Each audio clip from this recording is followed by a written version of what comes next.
Evangelho de João, capítulo 1, versículo 29.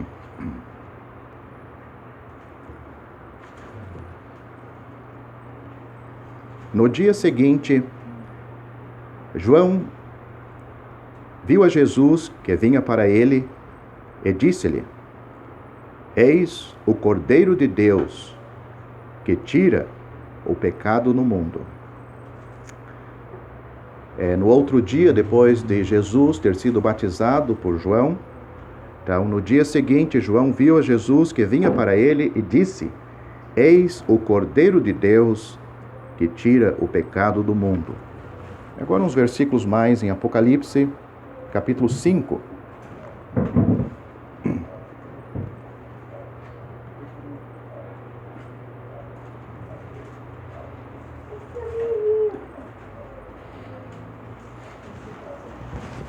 Apocalipse 5 e versículo 6.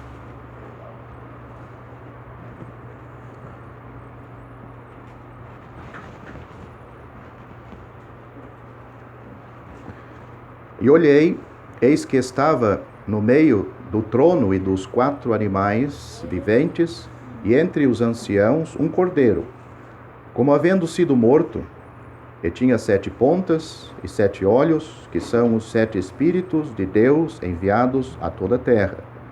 E veio e tomou o livro da destra do que estava sentado no trono, e havendo tomado o livro, os 4 animais e os 24 anciãos prostraram-se diante do cordeiro, tendo todos eles harpas e salvas de ouro, cheias de incenso, que são as orações dos santos. E cantavam um novo cântico, dizendo: Digno és de tomar o livro e de abrir os seus selos, porque foste morto, e com teu sangue compraste para Deus homens de toda a tribo, e língua, e povo e nação, e para o nosso Deus os fizestes reis e sacerdotes, e eles reinarão sobre a terra. Capítulo 6. Versículo 16. Não vamos ler todos os versículos do capítulo, senão não teremos tempo de pensar sobre os assuntos. Depois pode ler em casa se o capítulo não é conhecido. Capítulo 6, versículo 16. No mesmo livro, Apocalipse 6 e 16.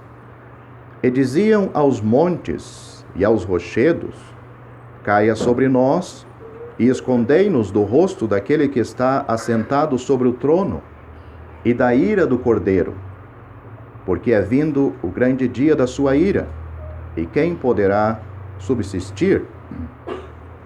Só isto que vamos ler.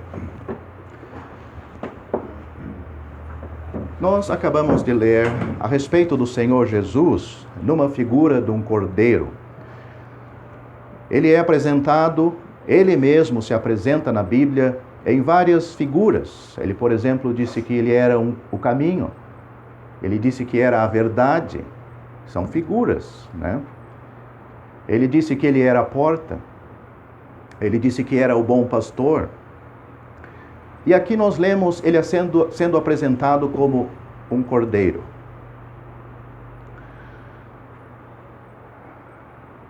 Todos aqueles que leem as Escrituras sabem o grande significado do cordeiro.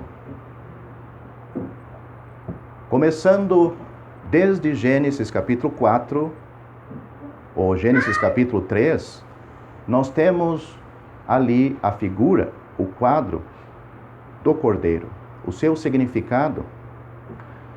Depois, em Êxodo capítulo 12, nós temos o cordeiro pascual, onde cada família em Israel sacrificou um cordeiro para salvar a vida do primogênito israelita, o primeiro filho da sua família. E assim vai, por todo o Antigo Testamento, o cordeiro tem um quadro, tem a sua aplicação, e em todos os casos ele está ligado com o sacrifício e a salvação de alguém, tanto de uma pessoa como também de uma nação. E não é de outra forma que o Senhor Jesus é apresentado como Cordeiro nas Sagradas Escrituras. Só que nós sabemos que o Cordeiro, em relação a ele, é somente um símbolo. Ele não é um Cordeiro literal, mas é uma figura para mostrar o caráter da sua vinda a este mundo. O caráter da sua pessoa na eternidade, como nós lemos em Apocalipse. O caráter dele ainda no futuro. Mas, primeiramente, vamos começar, que é o que nos interessa hoje para toda a humanidade, porque ninguém ainda chegou no futuro.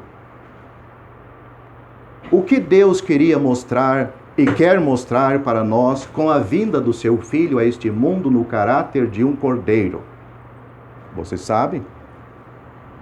Não precisamos fazer um curso teológico para descobrir isto. Nem perguntar para pastor, padre ou missionário. Este livro responde.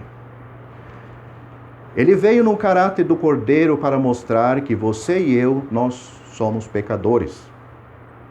Muito simples.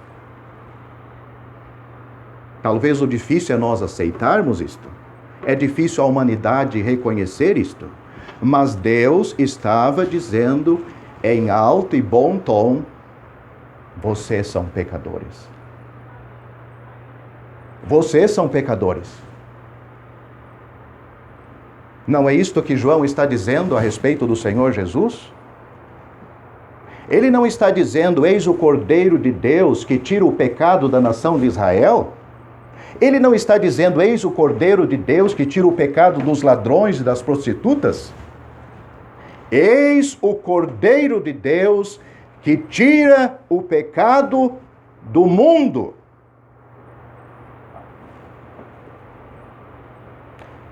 O pecado, o problema do mundo é os seus pecados. Além de tantos problemas que existem, mas os problemas que existem são nossos, sociais, físicos, econômicos. Está aqui embaixo. Mas este problema é visto por Deus, está relacionado à nossa comunhão com Deus, à nossa situação espiritual com Deus. Muitas pessoas podem se achar hoje, nesse exato momento, muito bem de saúde, muito bem financeiramente, muito bem casado, muito bem estudando e formado. Mas será que todas essas pessoas, ou você nesta reunião, será que você está bem com Deus? O problema dos seus pecados já foram resolvidos com Ele?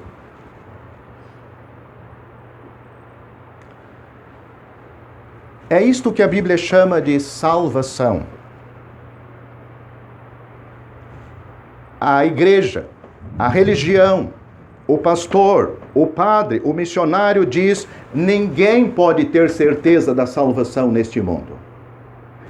A Bíblia diz que você e eu, nós podemos ter certeza da nossa salvação aqui e agora. Aonde está escrito isto?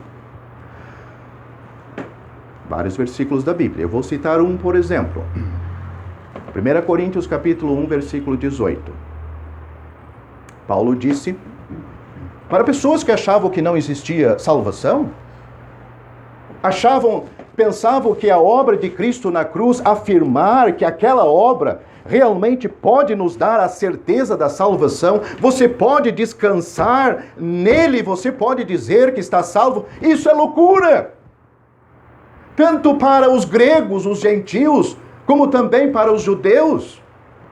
Os gregos usam muito a sua mente, os gentios, somos nós.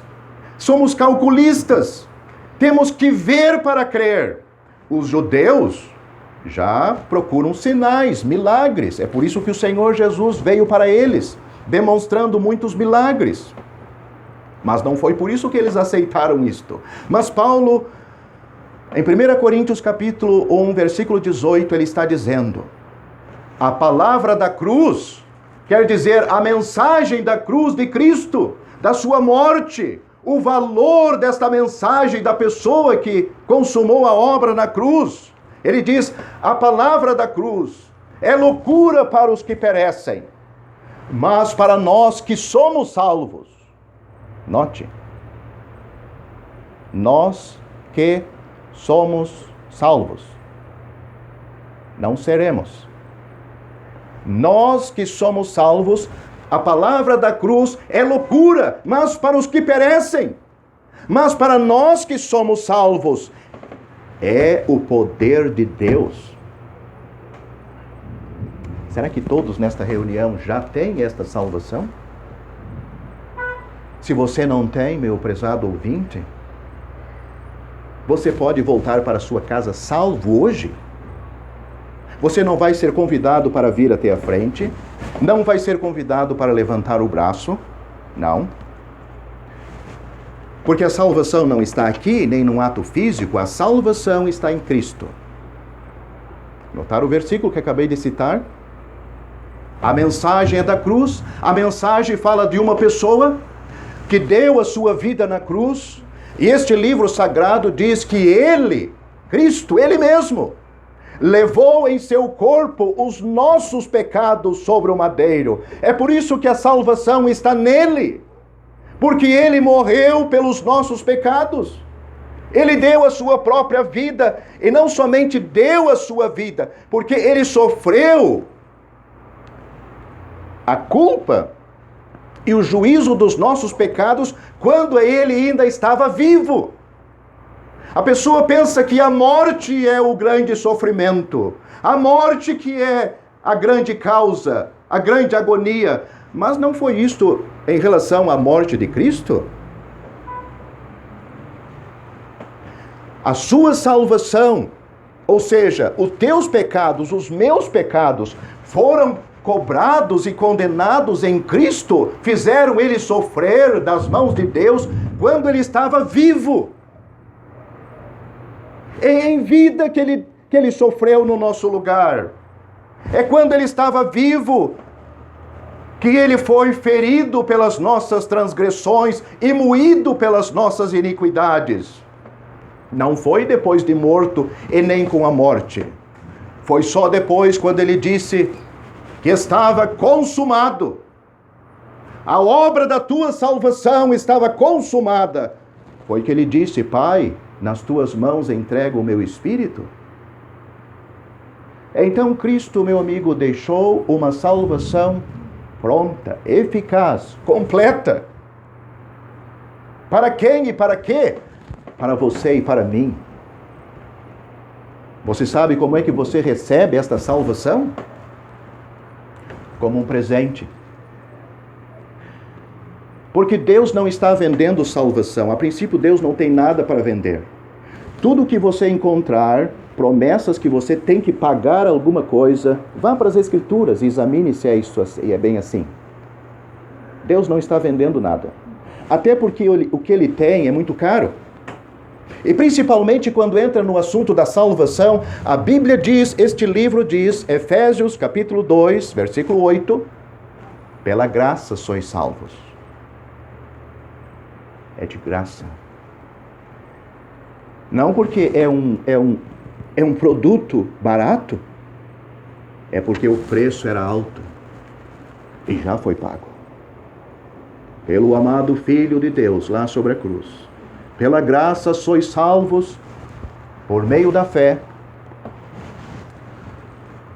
Isto não vem de vós, é um dom de Deus, não vem das obras. Olha o que o versículo está dizendo, não vem das obras para que ninguém se glorie.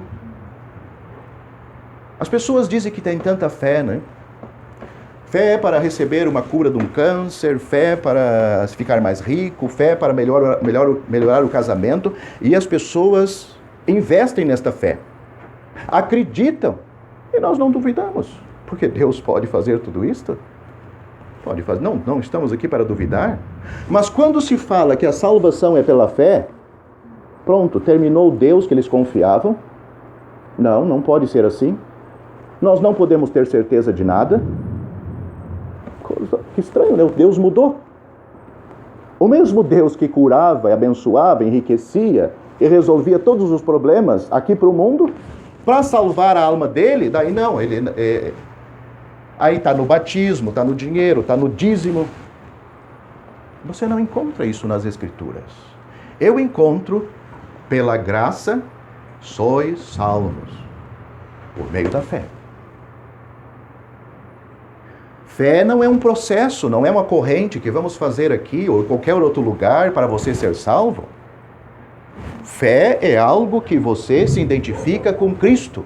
Você como um pecador, Cristo como um salvador. Você sendo condenado, ou eu, até o dia que eu fui salvo estava assim, condenado, indo para o inferno, mas Cristo é o Salvador. E Ele disse, vinde a mim, o que vem a mim de maneira nenhuma eu lançarei fora. Vinde a mim todos que estáis cansados e oprimidos, e eu vos aliviarei. Ele não está falando de cansaço físico, nem doença. Ele disse, porque encontrareis descanso para a vossa alma. Então ele está tratando da alma. A alma cansa, meu amigo. Sofre. Por causa do pecado. Então nós lemos primeiramente aqui o que já estamos tratando. Primeira coisa, a vinda do Filho veio a este mundo. A finalidade da sua vinda era para mostrar que nós somos pecadores. Isso Deus quer que saibamos.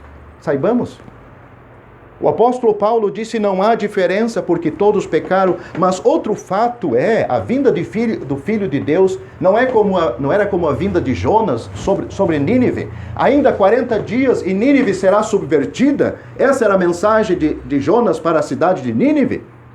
Mas ele não tinha uma outra mensagem, Deus vai perdoar você se arrependerem. Ele não tinha isto. Mas o nosso Senhor tem isto. Porque o João Batista, quando viu ele no outro dia depois do seu batismo, ele disse, eis o Cordeiro de Deus que tira o pecado do mundo. O nosso pecado, meu amigo. Esta é a maior maravilha do Evangelho. As pessoas querem tudo de Deus, menos isto. Mas sem isto, meu amigo, você ou qualquer pessoa pode receber tudo de Deus se morrer em seus pecados. Será um salto no inferno. Para sempre. Mas não precisa. O Evangelho justamente é boas novas, não é má notícia. É uma notícia boa que você pode ter o perdão dos seus pecados, porque Cristo está apresentando o seu Filho, o seu Cordeiro. Aqueles cordeiros que morreram no passado eram cordeiros que nasceram aqui, gerado por uma ovelha e aí o casal, mas eram fracos, atendiam só as necessidades do momento. Mas o Cordeiro de Deus tira o pecado do mundo, tira os seus pecados. Quando? Quando você aceita Ele como seu Salvador. Sabe o que ele disse? Que Deus enviou o seu Filho a este mundo. Ele estava falando dele mesmo, deste Cordeiro. Deus enviou o seu Filho ao mundo, não para que condenasse o mundo, mas para que o mundo fosse salvo por Ele.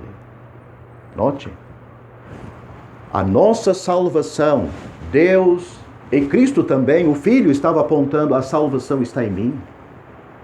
O Filho foi enviado a este mundo, não para que condenasse o mundo, mas para que o mundo fosse salvo. Salvo, meu amigo. Não se esqueça destas palavras. Salvo por Ele. Ele disse mais, neste mesmo versículo, João capítulo 3, versículo 17. Quem crê nele não é condenado, mas quem não crê já está condenado. É por isso que o Filho não veio condenar, porque o mundo já está condenado.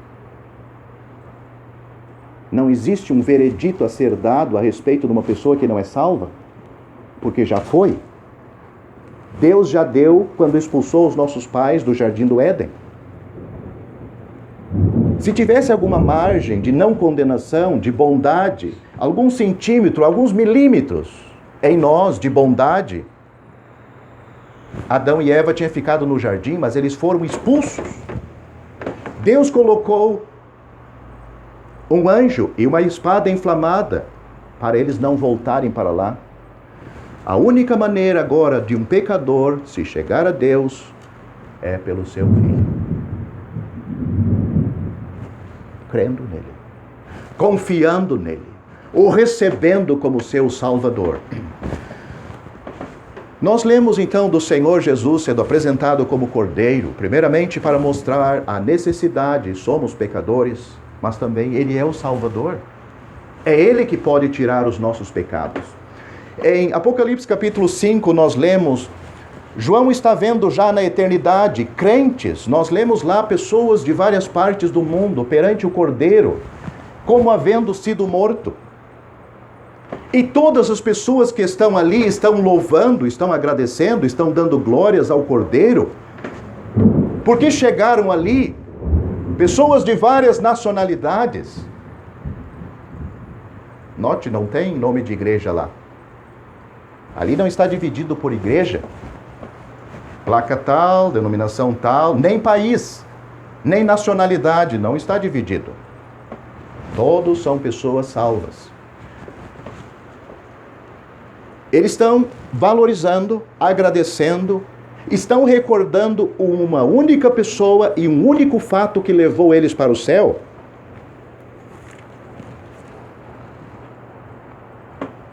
Note aqui, porque foste morto, e com o teu sangue compraste para Deus homens de toda tribo, e língua, e povo e nação.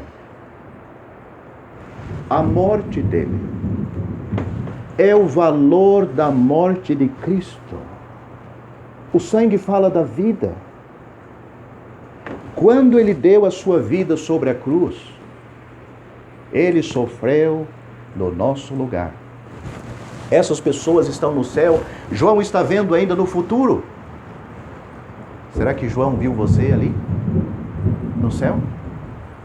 Entre essas pessoas que estão louvando ao nosso Senhor Jesus Cristo? Ele diz aqui o Cordeiro como havendo sido morto. Quer dizer, no céu Cristo ainda vai trazer as marcas da cruz, dos sofrimentos, e vai lembrar o seu povo, os remidos que estiverem lá. Foram aqueles cravos, aquela pessoa que está ali, morreu no meu lugar. Ele deu a sua vida para me salvar. O sangue dele não é esquecido, não. Talvez quanto tempo na eternidade. Mas eles estão lembrando o valor do sangue do Senhor Jesus. É por isso que o apóstolo João, o mesmo que está escrevendo aqui, João 1,7, ele diz: o sangue de Jesus Cristo, o Filho de Deus, nos purifica de todo o pecado. Meu amigo, eu posso dizer para você hoje com certeza das Escrituras, você pode crer nele, no valor da sua morte. O valor da morte de Cristo tem poder para salvar você aqui na terra.